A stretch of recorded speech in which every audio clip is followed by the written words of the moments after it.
एक समय की बात है। एक शहर में एक छोटे से लड़के का आवास था। वह अपनी पढ़ाई में बहुत कमजोर था।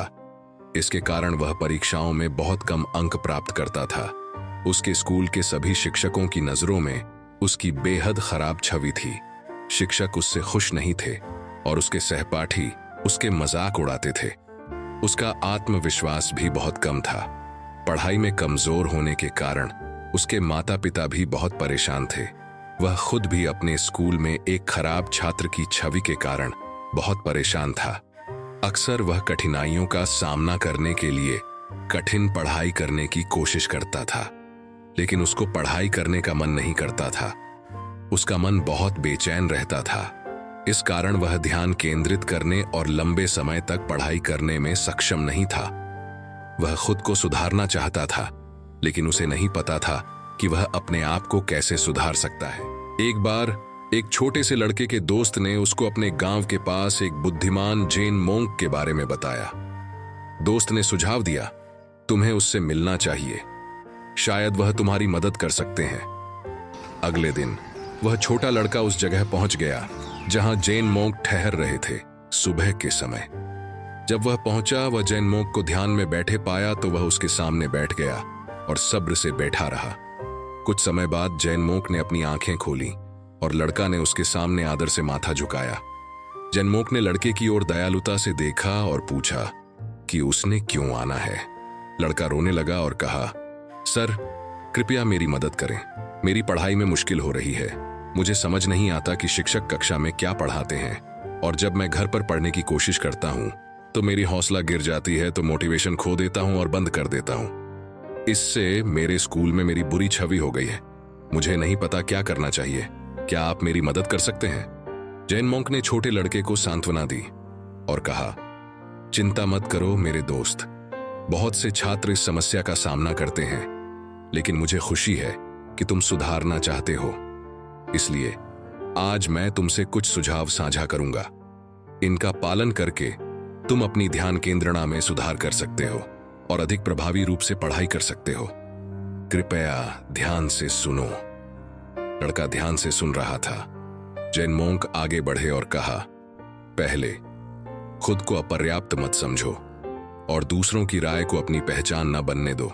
हमारे मन शक्तिशाली हैं और हम वह बन जाते हैं जिसे हम सोचते हैं। अगर तुम सोचते हो कि तुम अपर्याप्त हो तो तुम वैसा ही महसूस करोगे, लेकिन अगर तुम अपने मूल्य में यकीन रखते हो तो तुम अधिक सामर्थ्यपूर्ण बनोगे। इसलिए हमेशा खुद पर विश्वास करो, जानते हुए कि तुम किसी और से कम नहीं हो और पूरी तरह से सक्षम हो। दूसरे सलाह में तुम्हारे ध्यान को बेहतर बनाने के बारे में है, जिससे तुम पढ़ाई को प्रभावी तरीके से कर सको और वह जो तुम पढ़ते हो उसे याद रख सको। अपने ध्यान को बढ़ाने के लिए ध्यान अभ्यास करने का प्रयास करो। ध्यान के दौरान अपनी सांसों पर ध्यान केंद्रित करो और इससे तुम्हारी ध्यान देने की क्षमता को बढ़ाएगा। तुम एक तकनीक का भी प्रयास कर सकते हो जिसे पीछे से गिनती कहा जाता है। यह काम कैसे करता है? जब तुम सांस लेते हो तो अपनी सांस पर ध्यान केंद्रित करो या अपने मन में एक मंत्र पढ़ो। फिर जब तुम सांस छोड़ते हो, अपने मन में 50 से उलटते हुए गिनती करो। जब तुम फिर सांस लेते हो तो अपनी सांस पर ध्यान केंद्रित करो या मंत्र को मन में पुनः पढ़ो, और जब तुम सांस रोकते हो तो 39 गिनते जाओ। 50 से 1 तक इस उलटी गिनती को करते रहो। इस अभ्यास के माध्यम से तुम्हारा ध्यान बेहतर होगा। जब तुम्हारा ध्यान बेहतर होता है तो तुम कम समय में अधिक प्रभावी तरीके से पढ़ाई कर सकोगे। तीसरी सलाह आत्म अनुशासन के बारे में है। अगर तुम अपनी पढ़ाई में सफल होना चाहते हो तो तुम्हें एक दैनिक अनुसूची बनानी होगी। इस अनुसूची में खाने, सोने, पीने और पढ़ाई के लिए निर्धारित समय शामिल होना चाहिए। तुम्हें विशिष्ट पढ़ाई के समय की स्थापना करनी होगी और हर दिन उन समयों का पालन करना होगा। जब तुम कुछ चीजें हर दिन एक ही समय पर करते रहो तो तुम्हारे शरीर और मन को इसे आदत हो जाती है। उदाहरण के लिए, अगर तुम हर रात 9 बजे सोते हो तो तुम्हारे शरीर को स्वाभाविक रूप से उस समय नींद आएगी। इसी तरह अगर तुम हर दिन एक ही समय पढ़ाई करते हो तो तुम्हारा मन उन घंटों में सीखने के लिए तैयार हो जाएगा। इसलिए एक दैनिक रूटीन बनाओ और उसका पालन करो ताकि अपने जीवन में अनुशासन बना रहे। अनुशासन वाला जीवन अपनी पढ़ाई और जीवन के अन्य क्षेत्रों में प्रगति करने के लिए महत्वपूर्ण है।